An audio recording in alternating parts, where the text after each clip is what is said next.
algebra, vector algebra in we'll stay in R3. As I said, from this point on, pretty much the discussion is in R3.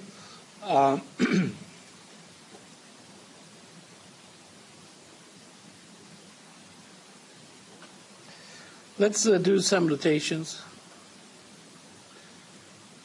Actually, let's change to Rn, like so.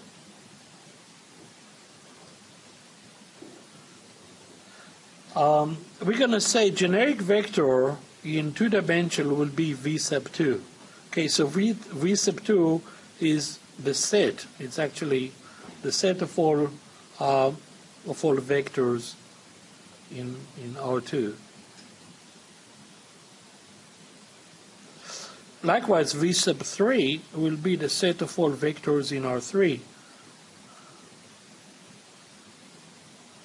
And if you go down the line, you can go ahead and do V sub n, and that will be the set of all vector in n-dimensional space. Okay, just so you know. Okay, an important note is to realize that there is something called the zero vector. Okay, the zero vector is the only vector that has no direction, and we denote it with 0 like so. And what we mean by that, zero vector in R3, if we'll be specific, is the vector 0, 0, 0, or 0 times I plus 0 times j plus 0 times k. It is the only directionless vector.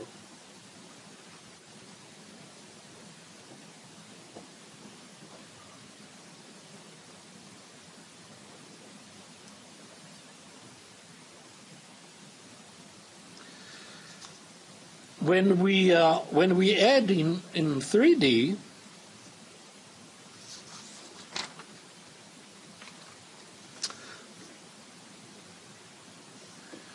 we do it very simply, and this is true for 2D as well.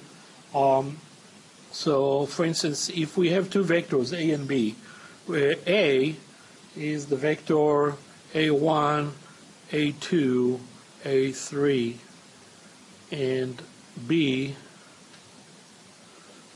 is likewise the vector B1, B2, B3, then A plus B is the vector. Can I undo the split?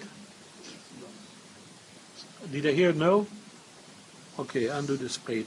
When we add these two together, we add like components.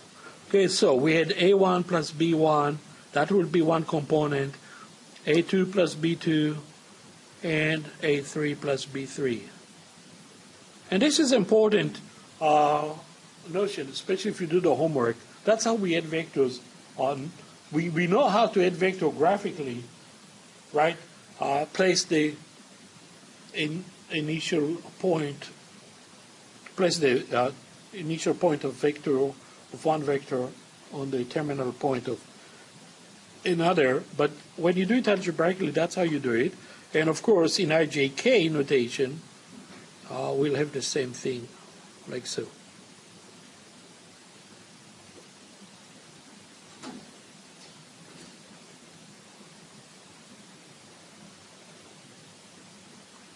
Okay, let me give you a list of algebraic properties that apply to vectors, very similar to what we learned in college, and actually in early algebra.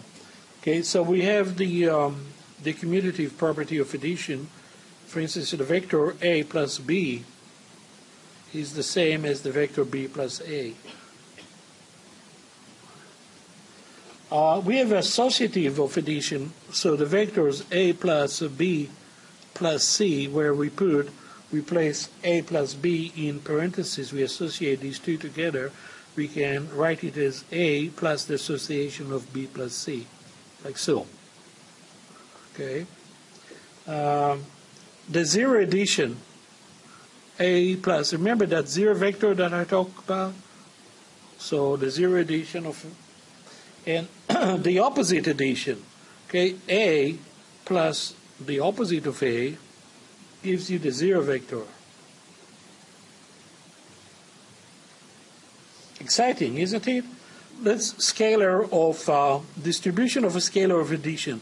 If you have scalar C, multiplied by multiplying the sum of the vectors A plus B, you can distribute over addition, so it would be C times the vector A plus C times the vector B. Another algebra property is another distribution. If you have, but this is scalar, the distribution of the scalar sum. You have two constants, C, or two scalars, C and D, that multiply the vector A, then you can distribute it as C times the vector A plus D times the vector A. Okay, two more. You can also, what should I call it? Is this associate, or I'm not sure how to call this property. If you have a product of two scalars, C times D, and this is associative property, definitely. You can associate it and say this will be the scalar C multiplying the vector dA, the scale vector dA, like so. So you can see how the associative property is working here. And the last one is the scalar identity. If you have a 1, the times A is the same vector. So most of this is trivial, but we need to go through this. Okay. The next topic is unit vectors.